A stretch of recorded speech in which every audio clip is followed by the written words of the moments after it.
कहता है कि ए, बी और सी अपनी आय का क्रमशः 80, 85 और 75% खर्च करते हैं। यदि उनकी बचत का अनुपात 8:9:20 हो तो तथा ए और सी की आय में 18,000 का अंतर हो तो बी की आय क्या होगी, ये हमें बतानी है। देखिए हम यहाँ पे लिख लेते हैं ए, बी और सी, जो कि इन तीन लोगों की बात हो रही है।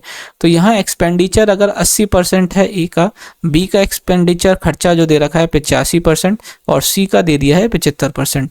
तो यहाँ पे अगर आप ये देखें कि इनकी सेविंग क्या है, सेविंग अगर 100 रुपये अगर सेविंग इनकम है तो उसमें 80 रुपये वो खर्चा कर दे रहे हैं, ठीक है। तो बचा कितना, 20%, ठीक है। यहीं पे यहाँ पे इनका कितना बच जाएगा, बी का 15% बचा रहा है और सी 25% बचा रहा है, ठीक है। ये हो गई सेविंग। अगर यहाँ पे अगर मैं मानूँ इनकम, तो देखिए ये हो गई इनकी इनकम 100%, सभी की इनकम क्या है, आप अपने आप में 100% है, ठीक है।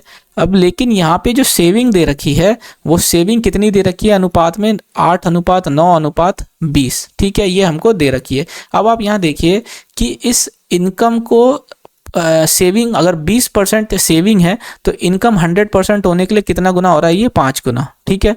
तो इसी तरीके से ये सेविंग भी कितनी हो जाएगी हमारी 5 गुना, तो 8 की जगह कितनी हो गई, 40, ठीक है। इसी तरीके से जब हम सेविंग को कंप्लीट 15% सेविंग है तो इनकम होने के लिए कितना गुना करना पड़ेगा, ये हमको गुना करना पड़ेगा 20/3 गुना, ठीक है। तो इसी तरीके से जो सेविंग हो जाएगी वो भी कितनी हो जाएगी, 20/3।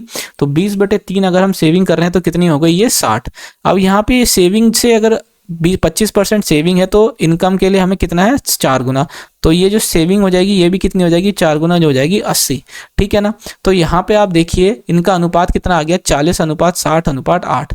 यहाँ पे अब दे रखा है कि डिफरेंस जो दे दिया है इनकम ए और सी का वो 18,000 दे दिया है। तो इसका मतलब ये 40, ये 80 और ये 40, इसका जो डिफरेंस आया है यानी कि ये 40, इसकी वैल्यू हमको कितनी दे रखी है, 18,000। कितनी दे रखी है, 18,000। अब हमसे पूछी क्या जा रही है, बी की इनकम यानी 60 की वैल्यू, 60 की वैल्यू पूछी जा रही है। तो ये सीधा सीधा कैलकुलेशन है, अपॉन 40 कर लेते हैं, यहाँ 60 हो जाएगा।